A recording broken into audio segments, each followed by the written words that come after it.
سلام، د نن سهار د 9 بجو خبرونو ته مو زه سمیع الله امینی هرکلی وایم. د ملي دفاع وزارت سرپرست او د بهرنیو ځواکونو لوی قمندان د میدان وردګو د امنیتي وضعیت د ارزونې په موخه تېره ورځ دغه ولایت ته ولاړل. د دغه ولایت والي له یادو چارواکو سره په یوې امنیتي ناسته کې وویل میدان وردګ د کابل یو له دروازو ده او طالبان هڅې کوي څو له دې لارې کابل ناامنه کړي او په وینا یې د دغه ولایت امنیت او ناامني نیغ په نیغه پر کابل اغیز کوي. نوموړي همداراز له اړوندو مسؤلینو وغوښتل چې شپني عملیات باید له سیمه ییزې ولایتي ادارې سره په همغږۍ ترسره شي څو ولسي وګړو او عامه ځایونو ته زیان ونه وړي. له دې سره سم اسدالله خالد میدان وردګ یو مهم او ستراتیژیک ولایت یاد کړ او زیاته یې کړه داسې پلان لري چې تر دې وروسته شپني عملیات له ولایتي ادارې سره په همغږۍ ترسره شي.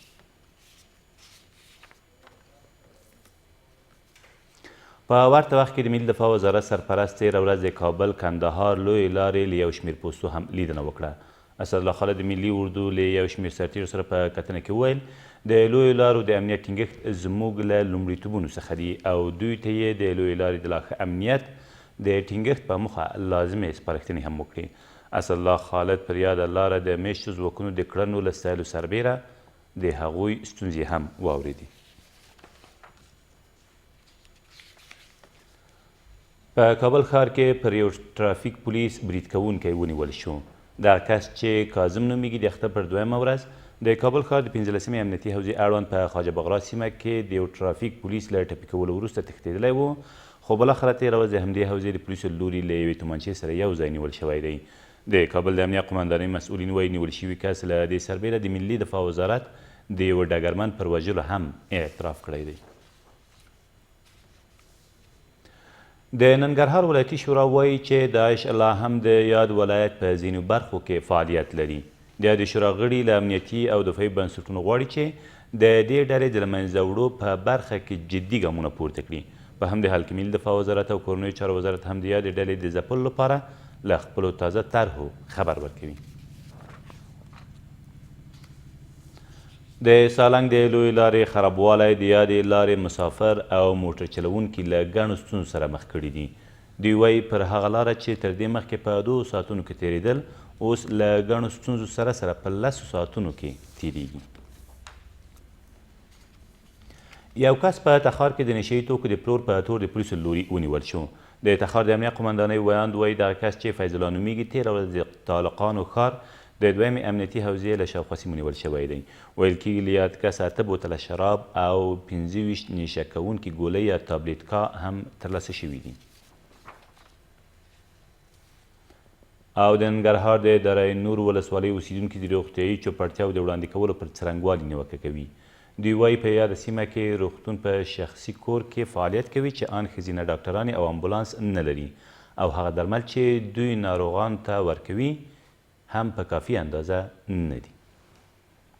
د ننګرهار ولایت د دارینور سیمه ییز کلینیک د 5 کلیو په زرګونو اوسیدونکو ناروغان ته د رسیدګۍ په موخه د روغتیایي مرکز ته سترګې په لاره دي. ډېر شمېر ناروغان ښځې او ماشومان دي خو په دې مرکز کې ښځینه ډاکټره نشته دی.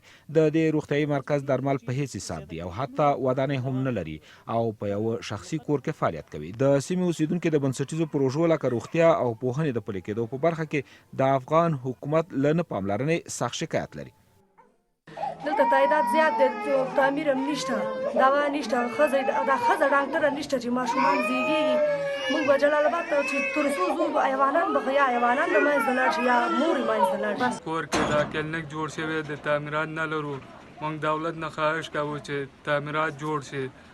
بل دا مشکلات د امبولانس نه لرو. کوم سړی چې مریض شو تر څو ښار ته رسو پورې هغه سړی نور هم زیات تکلیف کې اخته کېږي. د دې روغتیایي مرکز مسؤل هم د امکاناتو له نشتوالي سخت شکایت لري او وایي ډېر شمېر ناروغان دلته راځي خو نشو کولی ټولو ته رسیدګي وکړو. موږ خواست دا دی چې ټول دغه مسؤلینو څخه د دوا دپاره دلته نفوس زیات دی، کافي اندازه دوا موږ ته راکړي او تر څو زموږ مشکلات حل شي. او بله دا چې امبولانس هم نه لرو او مشکلاتونه زیات دي.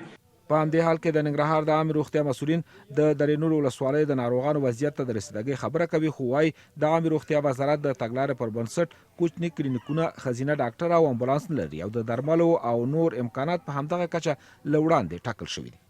او ته امبولانس خبره کړه امبولانس په بي سي کې نه وي په ټولو سوالي کې امبولانس چې هغه بي سي کې ده یعنی په هر موږ نګرهار کې لرو دوی شول سوالي اوس د رښتوي دي په دې هر سوالي کې یو امبولانس موږ لرو یو امبولانس په یو سي سي باندې امبولانس موږ نشو کولای هر بي سي لپاره امبولانس ورکړو دا کار پالیسي کې نشي.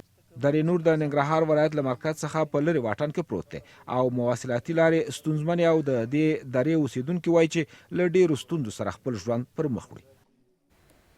دا تر دې مهاله وروستي خبرونه تر بیا مو الله امد.